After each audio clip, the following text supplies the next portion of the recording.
A advogada Carolina Siebra, da Associação dos Familiares e Vítimas do 8 de janeiro, a ASFAV, que atua na defesa dos presos e perseguidos políticos do ministro Alexandre de Moraes, do Supremo Tribunal Federal, expôs pelas redes sociais evidências concretas de que os presos políticos estão sendo condenados sem possibilidade de defesa. A advogada, desde o início do processo, vem mostrando evidências de que as peças da defesa técnica dos réus não são sequer lidas, uma constatação que é feita por todos os advogados que atuam nesses processos.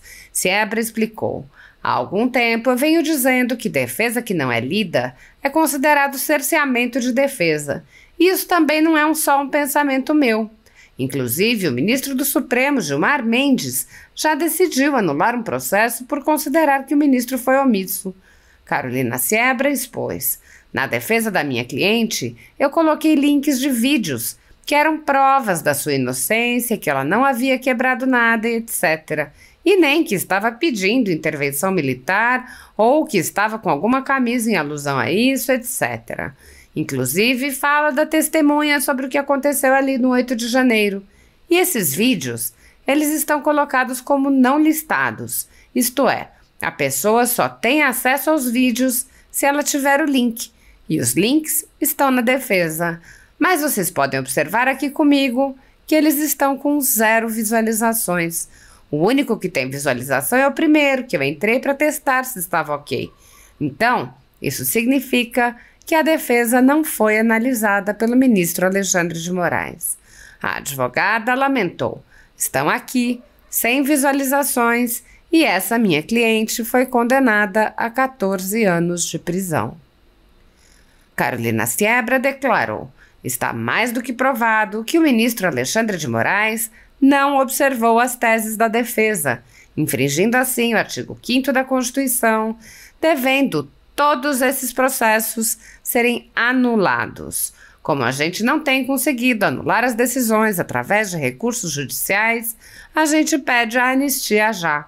Na realidade, a anistia não seria uma possibilidade se essas pessoas estivessem tendo o devido processo legal e o seu direito à ampla defesa e ao contraditório. Fala pessoal, há um tempo eu venho dizendo que defesa que não é lida é considerado cerceamento de defesa. E isso também não é só um pensamento meu. Inclusive o ministro do Supremo, Gilmar Mendes, já decidiu anular um processo por considerar que o ministro foi omisso, a decisão ali foi omissa quanto à defesa. Vamos olhar aqui. Para o ministro Gilmar Mendes, a decisão que recebeu a denúncia sem considerar a tese da defesa é anulada pelo STF. E agora eu pergunto para vocês, e quando acontece isso daqui? Na defesa da minha cliente, eu coloquei links de vídeos que eram provas da sua inocência e que ela não havia quebrado nada e etc. E nem que estava pedindo intervenção militar ou que estava com alguma camisa em alusão a isso e etc. Inclusive fala da testemunha sobre o que aconteceu ali no dia 8 de janeiro. E esses vídeos, eles estão colocados como não listados, isto é, a pessoa só tem acesso aos vídeos se ela tiver o link. E os links estão na defesa.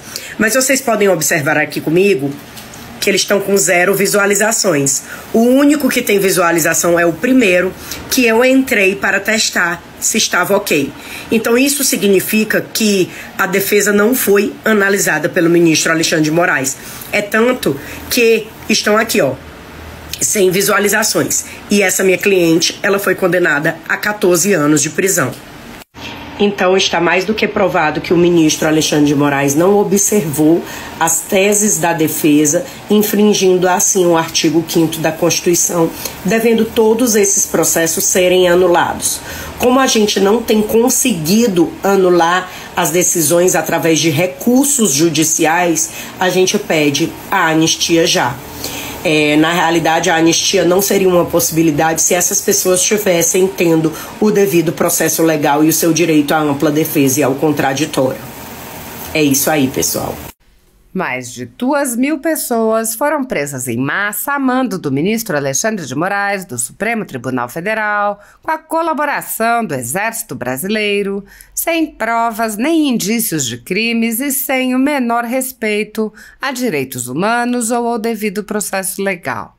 Centenas dessas pessoas passaram meses a fio presas e só foram libertadas com medidas cautelares excessivas e arbitrárias, muito piores do que as que são aplicadas a pessoas condenadas por crimes graves. Milhares de famílias continuam sofrendo com as restrições às suas liberdades e seus patrimônios. Tudo sob o olhar complacente do Senado Federal. Enquanto cidadãos comuns ficam sujeitos a medidas abusivas, autoridades do governo Lula envolvidas nos fatos do dia 8 de janeiro seguem livres, leves e soltas. O general G. Dias, por exemplo, era o ministro do Gabinete de Segurança Institucional, era responsável pela segurança do Palácio do Planalto e foi filmado no interior do palácio interagindo com os invasores. Até o momento, o general G. Dias não foi preso, não teve seu passaporte apreendido, nem suas contas bloqueadas, nem seus bens ou sua renda apreendidos. Essas medidas cautelares são reservadas a conservadores, que podem sofrer qualquer uma ou várias delas, sem qualquer indício de crime, sem direito à defesa, nem acesso ao devido processo legal. Quando aplicadas a conservadores, as medidas cautelares podem perdurar pelo tempo que desejar o senhor ministro que determina sua aplicação, ainda que as pessoas não tenham foro privilegiado e não estejam, portanto, sujeitas à jurisdição das cortes superiores. Apoiadores do ex-presidente Jair Bolsonaro e pessoas que apenas têm um discurso diferente do imposto pelo cartel midiático vêm sendo perseguidos, em especial pelo judiciário. Além dos inquéritos conduzidos pelo ministro Alexandre de Moraes no Supremo Tribunal Federal, também o ex-corregedor do Tribunal Superior Eleitoral, Luiz Felipe Salomão, criou seu próprio inquérito administrativo e ordenou o confisco da renda de sites e canais conservadores, como a Folha Política. Toda a receita de mais de 31 meses do nosso trabalho está bloqueada por ordem do TSE, com aplauso dos ministros Luiz Roberto Barroso, Alexandre de Moraes e Edson Fachin. Sem a possibilidade de receber a renda de seu trabalho, o jornal corre o risco de fechar.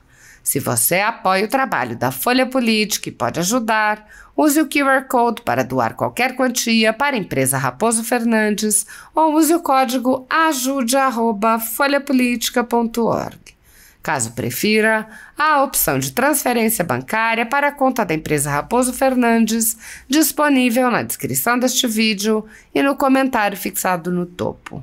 Há mais de 10 anos, a Folha Política faz a cobertura da política brasileira, mostrando atos, pronunciamentos e eventos dos três poderes, quebrando a espiral do silêncio imposta pelo cartel de mídia que quer o monopólio da informação. Pix ajude@folhapolitica.org. A advogada participou do CIPEC na Argentina e publicou trecho de entrevista que concedeu a veículos de comunicação sobre os refugiados brasileiros naquele país. Ela disse: todos os palestrantes do CIPEC falaram da situação de exceção que o Brasil vive hoje. A Lei de Proteção dos Refugiados na Argentina protege os refugiados de devolução ao país persecutor. Não se devolve perseguidos a quem os perseguiu. Por isso que os direitos dos refugiados faz parte dos pactos internacionais. As pessoas que estão aqui na Argentina estão com o asilo concedido pelo governo argentino.